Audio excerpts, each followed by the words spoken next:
ఎకరాలు కొల్లగొట్టినందుకు ప్రక్షాళన చేసి భారతి తెచ్చినందుకు పేదల భూములు పేదలకు ఇవ్వాలన్నందుకు నా మీద కోపం ఉంటుంది. దేనికి నా మీద కోపం ఉంటుంది అధ్యక్ష?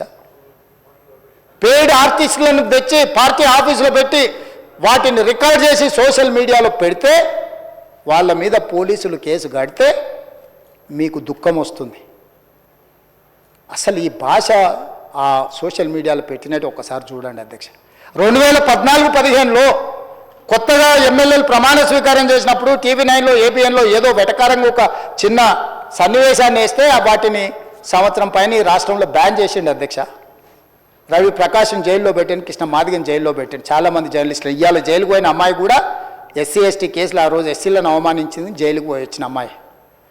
ఎవరు జర్నలిస్ట్ అని నేను అడగదలుచుకున్న అధ్యక్ష, జర్నలిస్టులని వేదిక మీద నుంచి INPR లేకపోతే DAVP ఆమోదించిన పత్రికలు ప్రసార సాధనాలు వాళ్ళు ఇచ్చే ID కార్డులు ఉన్నోళ్ళు జర్నలిస్టులా?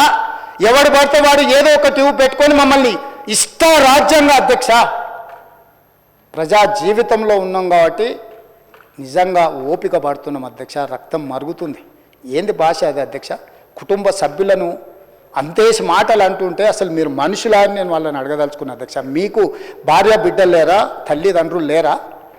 మీ అమ్మనో నీ చెల్లినో నీ భార్యనో ఈ రకంగా మాట్లాడితే నువ్వు ఇంతవా అని నేను అడుగుతున్న. ట్విట్టర్లో పెట్టినోని, అరెస్టును ఖండించినోని. నా భార్య నా బిడ్డను తిడితే నాకు నొప్పి అవుతుంది, కానీ నీకు ఒక ఆడపిల్లను అవమానిస్తుంటే నీకు నొప్పి కాదా? ఏ సంస్కృతిలో ఉన్నారని నేను అడుగుతున్నా అధ్యక్ష. తోడుకలు తీస్తే అధ్యక్ష, ముఖ్యమంత్రిగా చెప్తున్న ఒక్కనొక్కని బట్టలు పదేసి రోడ్డు మీద తిప్పిస్తా అధ్యక్ష. రాజకీయాలు ప్రజా జీవితంలో ఉన్నది మేము. విమర్శించండి, విశ్లేషించండి, మా గురించి మాట్లాడండి.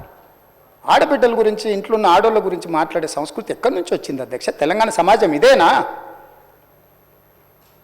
రజాకర్లకు, నిజాంలకు, భూస్వాములకు, పెత్తందారులకు వ్యతిరేకంగా పోరాటం చేసిన స్ఫూర్తి ఓ రామ్జీ గోండు, కొమరం భీమ్, ఓ చాకలి ఐలమ్మ, ఈ ప్రాంతంలో దొడ్డి కొమరయ్య, ఓ సర్దార్ సర్వాయి పాపన్న గౌడు ప్రాతినిధ్యం వహించిన ప్రాంతం ఇది అధ్యక్ష. ఇది ఒక చైతన్యమైన ప్రాంతం.